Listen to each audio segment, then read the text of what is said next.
The South China Sea is a critical artery for global trade, a superhighway for ships carrying electronics, oil and goods worth trillions of dollars each year. Its stability is essential for the global economy. Any disruption here can send shockwaves to markets worldwide. For the Philippines, these waters, known locally as the West Philippine Sea, are a lifeline vital for fishing and national identity. Filipino fishermen have relied on these rich waters for generations, and the seabed holds resources that could power the nation's future. For Manila, defending these waters is about sovereignty and survival. China, meanwhile, sees the South China Sea as a historical domain and a strategic buffer, crucial for its security and ambitions as a global power. Control here would let Beijing project power and secure vital resources for its massive economy.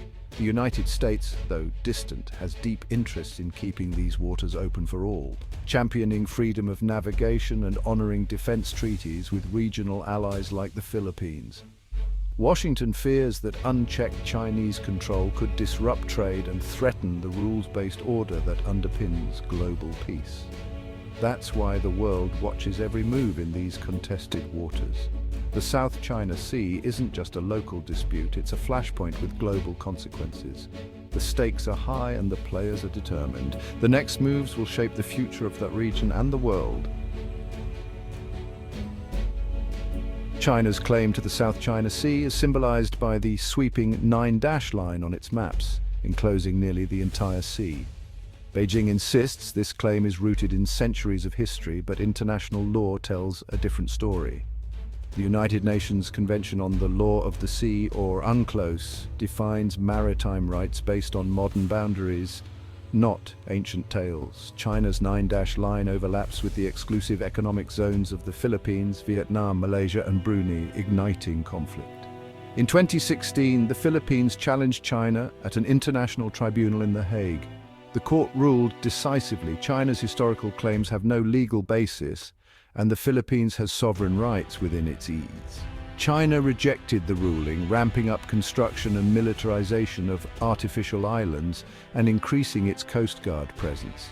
This defiance of international law has fueled further confrontation and undermined the global rules-based order. The legal battle may be over, but the struggle for control is only intensifying. The world is watching to see who will shape the future of these contested waters. At the center of recent tensions is Ayungin Shoal, claimed by the Philippines but coveted by China. The Philippines grounded the BRP Sierra Madre, a rusting W-2 ship on the shoal in 1999, turning it into a symbol of sovereignty and a lifeline for Filipino Marines. Resupply missions to the outpost have become flashpoints, with Chinese Coast Guard vessels routinely blocking and harassing Philippine boats. In late 2024, a Chinese ship escalated by blasting a Philippine supply boat with water cannons, injuring crew and damaging the vessel. The incident, caught on video, shocked the world and painted China as an aggressor. What was once a legal dispute became a vivid display of force, galvanizing international opinion against Beijing. China's attempt to intimidate backfired, turning a small shoal into a global symbol of resistance. The consequences would be immediate and far-reaching. China believed that escalating pressure at Ayungin Shoal would force the Philippines to back down. Instead, the water cannon attack ignited a surge of national pride and outrage in the Philippines, uniting the public and government against Chinese bullying. The Philippine government released footage of the incident, seizing the narrative and rallying international support.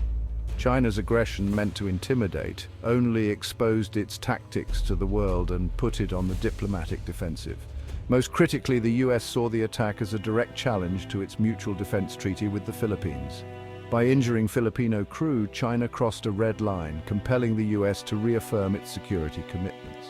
Rather than weakening Manila's resolve, China's actions strengthened the alliance and drew global attention to its coercive behavior. The miscalculation would reshape the region's balance of power.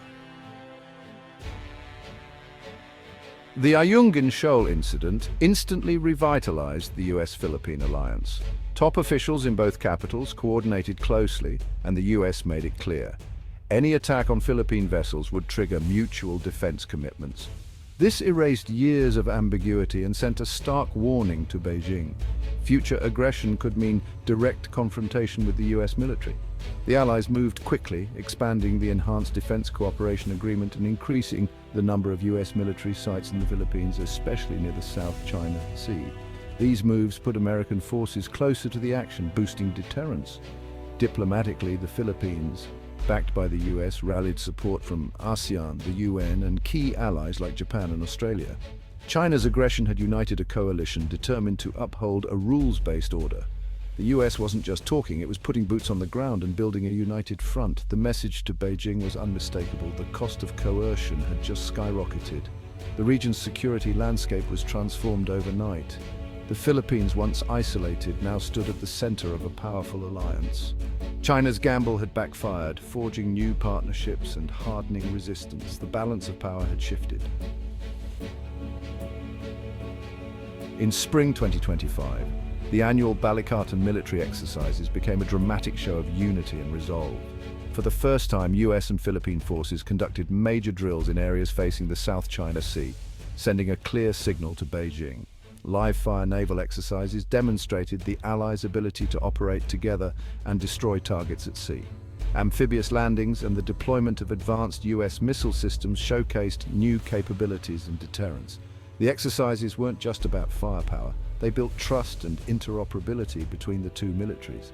Observers from Japan, Australia, and other partners joined, expanding the coalition for a free and open Indo-Pacific. China's attempt to divide had instead triggered a powerful display of unity. The region saw not just military might, but a network of allies ready to stand together. The message, any aggression, would be met with collective strength. The stakes in the South China Sea had never been clearer. The renewed alliance has changed daily life on the South China Sea. Joint US-Philippine patrols now sail through contested waters, deterring Chinese harassment and protecting Filipino fishermen. Where once Chinese vessels chased locals away, the presence of US warships has restored a sense of security. Filipino fishermen are returning to traditional grounds, their livelihoods recovering under the alliance's protective umbrella. The Philippine Coast Guard, bolstered by new ships and training from the US and allies, is now a more formidable force. This reduces the burden on the US and empowers the Philippines to defend its own waters. Yet, the sea is more crowded and tense than ever, with military and paramilitary vessels from all sides. The risk of miscalculation remains high. A single incident could spiral out of control. The peace is fragile, maintained by deterrence and constant vigilance. The underlying dispute is unresolved, but the balance of power has shifted. For now, the alliance has checked China's aggression and given hope to those who depend on the sea. China's miscalculation has sent shockwaves across the Indo-Pacific. Southeast Asian nations like Vietnam and Malaysia, long pressured by Beijing, are now emboldened to push back and seek closer ties with the US and its allies. Japan and Australia, reliant on open sea lanes, have stepped up patrols and deepened security cooperation. A flexible network of partnerships is emerging, with the US at the center, but regional ties strengthening independently. China's actions have united the region against its coercion, creating a more resilient security architecture. Beijing's strategy of isolating rivals has backfired, producing the very coalition it hoped to avoid. The Ayungin Shoal incident didn't break regional resolve, it solidified it. Now, China faces a coordinated front determined to uphold international law. The power balance has shifted, and the region is more united than ever. The contest for the South China Sea has become a defining test for Asia's future. The South China Sea now stands at a tense equilibrium. China's ambitions remain, but its tactics may shift back to subtler grey zone maneuvers, avoiding open conflict. For the US and the Philippines, the challenge is to sustain unity, joint patrols, and military readiness over the long term. Institutionalizing cooperation is key to weathering political changes in both countries. The broader international community's support, through statements and joint naval operations, adds pressure on Beijing. The dispute is no longer just a US-China rivalry, but a global stand for international norms. The goal is managed competition, not war, to make the cost of aggression unacceptably high. The Ayungin Shoal incident was a turning point. awakening the region and catalyzing a powerful response. The peace is precarious, but the new balance of power offers hope for stability. The world will be watching, because what happens here will echo far beyond these waters.